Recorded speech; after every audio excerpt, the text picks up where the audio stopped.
Do you want to start a new company today? Are you thinking about how to go about it? Well, let's find out. Step 1, find a new business idea. Everything begins with an idea. Having a great idea is simply the first step. It is up to you to take it from the idea to something that offers more importance. Eventually, this all comes down to preparation, growing upon what exactly your idea involves now. As such, when thinking about how you can develop your idea, some of the topics you need to ask yourself are: what is the unique selling point of your goods or service? Who is your target audience? What significance do your goods or services have to offer? Do your customers really need what you're offering?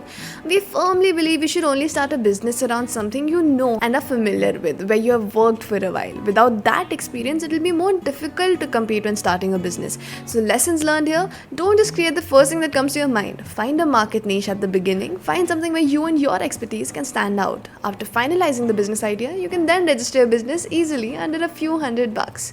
Step 2, find a day job. Think about what's your motivation when starting a new business. Also, the motivation to start a new business should not be I want to start a business or I'm out of a job, so let's start a company. In that case, you should try getting a day job. You have to say that you don't have the pressure of running out of money and not being able to afford the rent. It will put you in a more suitable position for anything you set out to do.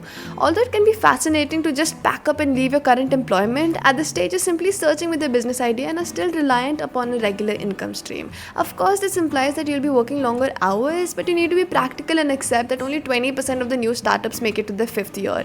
So choosing to jump ship right now could be a harmful mistake, particularly if your business folds. Additionally, by staying employed, you'll retain your job security and you can use the income to maintain the foundations of your startup. Finally, there should be a day job that gives you some flexibility. If you're tied to a 9 to 5 desk job, it's going to be very hard to get anything else done. Step 3, find a co-founder.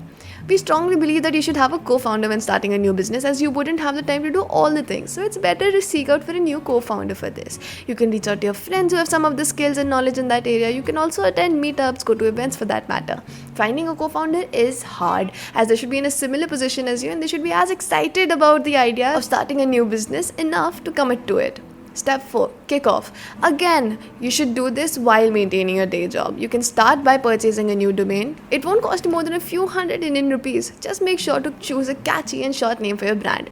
If your co-founder is working on the product, then you should be working on the website and the social proof. SEO takes a lot of time, and since you're beginning from scratch, you should try to fill up a blog with some content as early as possible.